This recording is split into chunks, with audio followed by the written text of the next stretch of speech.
As grandes explicações para o que está a acontecer até são relativamente simples, embora dentro de uma realidade que, com muitos pormenores, parece complexa.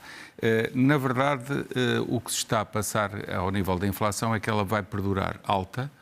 Não foi percebido pelos bancos centrais a tempo, há cerca de um ano e meio, que era uma inflação estrutural e era uma inflação persistente que ia durar muito tempo. E eles enganaram-se completamente. Recordo Mário Centeno e a própria a senhora Lagarde dizia que era transitória e que ia resolver-se, enganaram-se redondamente. Era porque diziam que estava diretamente ligado ao conflito da Ucrânia. Sim, e ainda hoje o nosso Primeiro-Ministro continua a dizer que é por causa da guerra. Está completamente enganado.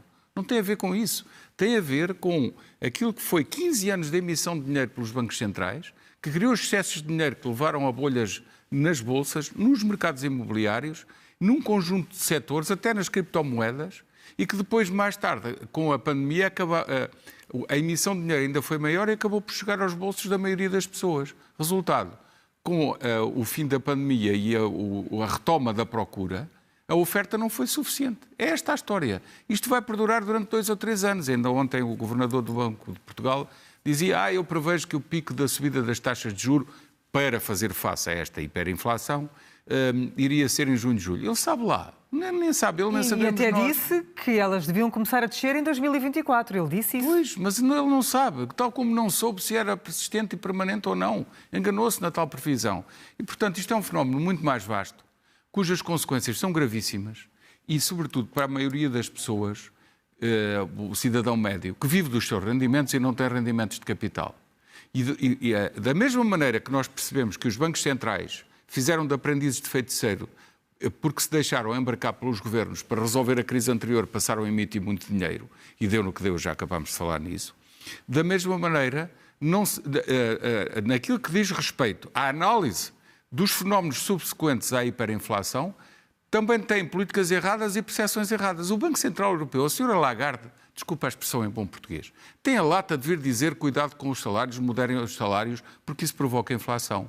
Ela está a enganar-se e a enganar as pessoas. Primeiro, a inflação já existia. Antes dos salários subirem, sabemos perfeitamente quando apareceu, há 1 ano e meio, quase 2. E os salários não estavam a subir. É mentira. Os salários são uma reação à inflação. O subir os salários. O próprio governo subiu, não tanto como a inflação. E convidou, entre aspas, a economia, os privados, a acompanharem também a subidas de cerca de 5% ao ano. A célebre expressão que ele disse que em 4 anos queria ver os salários aumentar 20%. Na verdade, aquilo não ia acontecer se não tivesse havido inflação. Houve inflação e até vai acontecer, só que o poder real de compra das pessoas ainda vai ser mais pequeno. Temos aqui a tradução na última estatística do INE, a dizer que o salário médio aumentou 1 euro. 1 euro. Porquê? Porque foi comido pela inflação. E, portanto, a senhora Lagarde, quando vem dizer moderem lá o aumento de salários, desculpa, ela não vive com o salário normal de uma pessoa, quanto mais da classe baixa. É um desapego total em relação àquilo que as pessoas vivem todos os dias. Porquê é que ela não se lembra de dizer uma outra coisa? A inflação tem várias consequências. Não só as pessoas pedem para aumentar os seus salários para poderem sobreviver, como os bancos aproveitaram com a subida das taxas de juros para aumentar ainda mais as suas margens. Ainda ontem tivemos aqui um painel onde dissecámos isso, que os bancos portugueses são os que mais cobram e os que menos pagam nos depósitos. É vergonhoso o que está a acontecer. É uma ambição desmedida, uma ganância, uma coisa impressionante. E a senhora Lagarde não fala dos bancos, que também estão a fomentar a inflação? Porquê? Tem algum problema no seu próprio setor? E depois uma outra coisa. Os grandes operadores económicos, grandes, médios e pequenos, mas sobretudo os grandes, as suas decisões têm muito mais impacto. Os grandes operadores económicos, hipermercados, empresas de telecomunicações, empresas de portagens, as nossas de concessionários de rodoviários, as nossas empresas concessionárias de rodoviários exigiram do governo e conseguiram um aumento das portagens de 8,1%, que é superior à inflação. Foi de 7,8%. É vergonhoso o que eles fizeram e o Primeiro-Ministro e o Ministro das Infraestruturas abriram-lhes as portas e deram-lhes mais aumentos. Umas pagas pelo contribuinte, outras pagas pelas pessoas que passam com os carros nas portagens, mais aumento que a própria inflação. Até eles é que influenciaram a inflação. E os hipermercados, as margens que estão a ter, e as empresas de energia. Então a senhora Lagarde só protege as grandes empresas e o setor financeiro? Que seja justa na sua análise. Olhe para as condições das pessoas que estão a perder poder de compra. E isto é muito mais grave, se quiseres analisar as estatísticas do emprego já a seguir, já vemos. Qual é o papel que o Governador do Banco de Portugal podia ter aqui que não tem? O governador do Banco de Portugal faz o que a senhora Lagarde manda.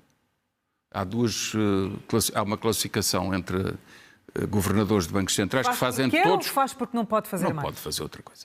Há uma classificação de governadores de bancos centrais que fazem parte do Eurosistema. Aliás, aplica-se a todo o mundo, praticamente. O mundo que vive na economia de mercado. Que é, ou são pombas ou são falcões. Os falcões são os que decidem baixar as taxas de juros quando a economia está com problemas rapidamente e decidem aumentar as taxas de juros dos bancos centrais quando há algum sinal de inflação. Imediatamente não estão a olhar para nada de impacto social. As pombas são aqueles que têm uma abordagem política para dizer cuidado, não se pode subir muito os juros do Banco Central, porque isto depois vai provocar tensões nas famílias e nas empresas. Sim, mas no fim vinga a lei do mais forte. Vinga a lei de quem manda. Quem manda é a Alemanha e a senhora Lagarde faz o que a Alemanha manda. Mas depois faz um jogo dúplice.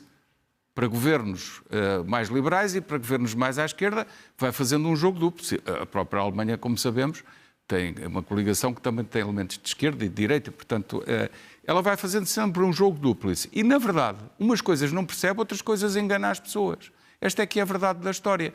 No caso português, Mário Centeno faz o que lhe mandam. Ele dá algumas opiniões um bocadinho desalinhadas, mas depois, na hora de votar, vota pela subida dos juros. É o que é.